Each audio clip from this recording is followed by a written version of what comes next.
Halo pendengar setiap podcast, kembali lagi bareng gua Rio yang bakal main kalian di sesi bahas isu-isu sosial dan pembangunan dengan gaya yang ringan tapi tetap berbobot. Nah, kali ini topiknya tuh menarik banget nih. Jadi gue tuh dan teman-teman gue ini bakal bahas aksesibilitas pangan. Tapi nggak cuma di Indonesia aja nih. Kita bakal bandingin aksesibilitas pangan di Indonesia dan juga di Afghanistan. Nah, gue bakal kenalin nih 3 teman-teman gue yang bakal jadi narasumber. Mulai dulu. Halo Rio, nama gue Sterling Maximus Subrian. Dan nama gue Muhammad Iqbal Sidat. Dan nama gue Muhammad Raya. Oke. Nah, langsung kita mulai aja nih. Di dasar dulu ya. Nah, menurut lu pada nih, aksesibilitas pangan tuh apa sih sebenarnya? Kalau menurut gue itu aksesibilitas pangan itu kemampuan setiap orang atau rumah tangga buat memperoleh pangan yang cukup, aman, dan juga bergizi, baik secara fisik maupun ekonomi.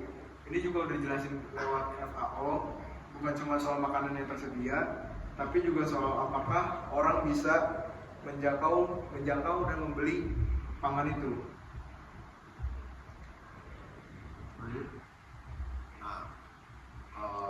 Jadi menurut gue tuh ada 2 sisi utama. Pertama akses fisik, kayak infrastruktur, jarak ke pasar, transportasi. Nah, yang kedua akses ekonomi, kemampuan orang buat beli makanan dari penghasilan mereka. Oke, kalau menurut gue sih ya dua hal ini emang agak sedikit nyambung gitu, karena kalau misal kan mungkin banyak gitu ya kalau orang tuh jauh dari pasar gitu, terus juga yang dimana penghasilan juga masih belum cukup gitu untuk kebutuhan pangan gitu. Nah, itu dia. Jadi, aksesibilitas pangan itu nggak cuma soal produksi, tapi soal pemenataan dan kemampuan jual beli juga. Nah, jadi kita bakal lanjut ke segmen 2 nih, di mana kita bakal membahas kondisi aksesibilitas pangan di Indonesia. Nah, sekarang kita bahas Indonesia dulu nih. Gimana sih kondisi akses pangan di sini? Kalau di berbagai studi, Indonesia itu sebenarnya punya ketersediaan pangan nasional yang cukup, tapi masalahnya itu aksesnya belum merata. Daerah seperti Papua, Nusa Tenggara Timur, dan Maluku masih sulit dapetin pangan dengan harga yang terjangkau. Ya, karena faktor utama kayak ketimpangan pendapatan, infrastruktur, jalan yang belum bagus, dan biaya logistik yang tinggi. Contohnya aja, harga beras di Jakarta bisa jauh lebih murah dibanding harga beras di pegunungan Papua. Kalau menurut gue sih ya,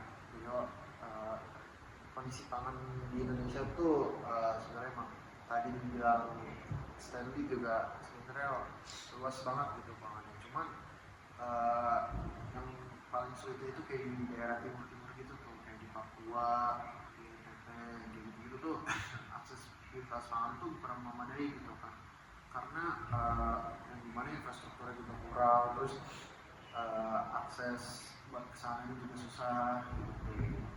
Nah, jadi bisa dibilang kalau Indonesia itu punya pangan, tapi belum siap untuk semua orang dan atau gimana ya? Bener Ya, banget. bisa sih. Bener banget. Dan itu juga yang bikin isu aksesibilitas ini penting buat terus dibenahi. Nah, sekarang kita bakal masuk ke segmen 3, yaitu membahas kondisi aksesibilitas pangan di Afghanistan. Nah, oke, sekarang kita lihat Afghanistan nih. Kalau di sana gimana kondisinya, Raya? Kalau di sana Afghanistan itu kan masuk ke contoh negara-negara yang timur gitu juga nggak sih, kayak Afghanistan, terus juga Afrika itu kan juga masih sambung-sambung lah, yang dimana tuh lingkungan di situ tuh kayak masih kurang modern gitu bisa dibilang. Jadi kalau menurut gua sih aksesibilitas ke situ juga, kita mau ke sini aja juga udah susah gitu, apalagi kita mau ada aksesibilitas ke pangan juga menurut gua juga udah susah sih gitu.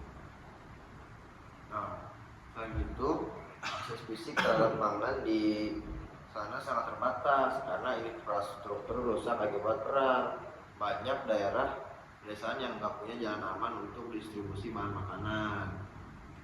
Tapi jangan lupa juga aspek ekonomi setelah perubahan pemerintahan di tahun 2021, banyak bantuan dari luar negeri itu dihentikan. Nah itulah yang bikin harga pangan itu menjadi melonjak dan daya beli masyarakat itu juga turun drastis. Nah, jadi kalau dibanding nih sama Indonesia, masalah di Amerika itu lebih ekstrim ya. Iya. Karena tugas perang juga ya kan. Oke. Kita bakal masuk ke segmen 4 yaitu upaya pemerintah dan solusi. Nah, sekarang kita bakal bahas nih apa yang udah dilakukan pemerintah dan dari masing-masing negara buat mengatasi masalah ini. Mulai dari B. Kalau di Indonesia itu pemerintah itu sudah jalanin beberapa program yang yaitu kayak yang pertama pangan non tunai atau BPNT.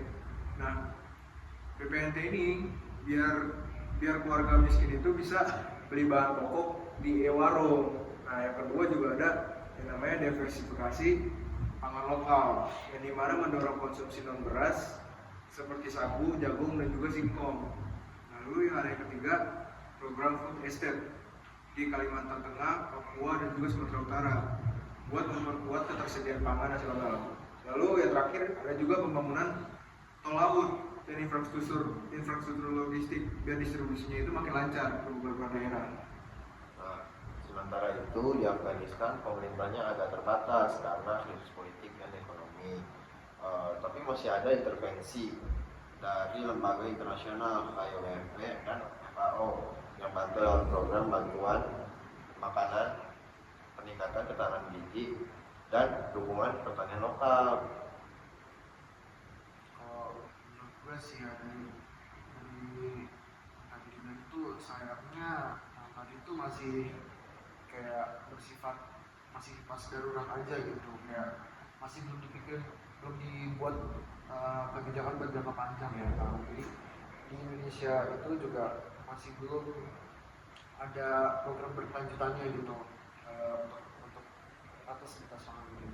Nah, itu benar banget ya Bayan. Jadi bedanya Indonesia ini masih punya struktur pemerintah yang bisa gerak dan kerjasama lintas lembaga.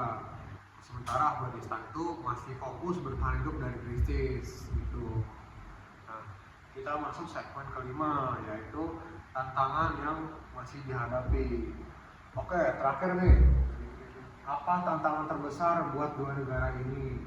Kalau di Indonesia itu tantangannya itu kita bisa lihat ada di antara wilayah ya, yang dimana harga pangan yang belum stabil dan juga ketergantungan impor seperti gandum dan juga kedelai.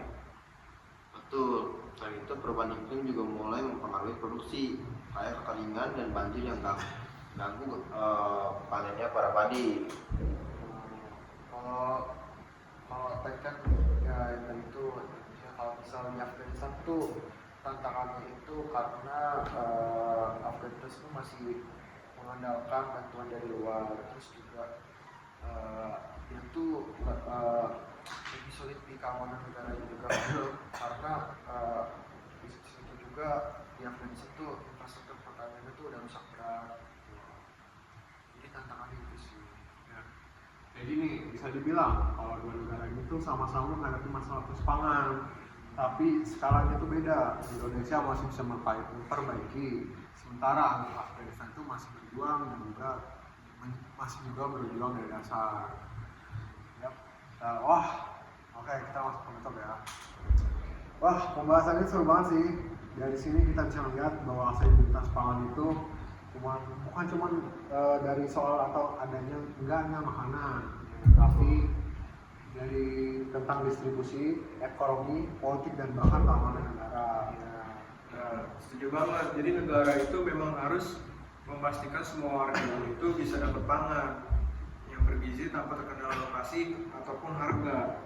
Dan penting juga buat masyarakat sadar pentingnya diversifikasi pangan lokal biar kita nggak tergantung sama satu komoditas saja. Nah benar tuh, pangan tuh bukan cuma tanggung jawab pemerintah, tapi tanggung jawab kita semua. Ya.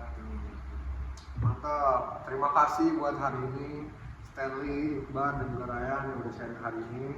Buat pendengar, semoga obrolan kita tuh nambah wawasan. Terus dan bikin kalian sadar juga bahwa soal pentingnya akses pangan yang adil. Sampai jumpa di episode selanjutnya. Tetap sehat dan tetap krisis bareng suara aspirasi. Thank you.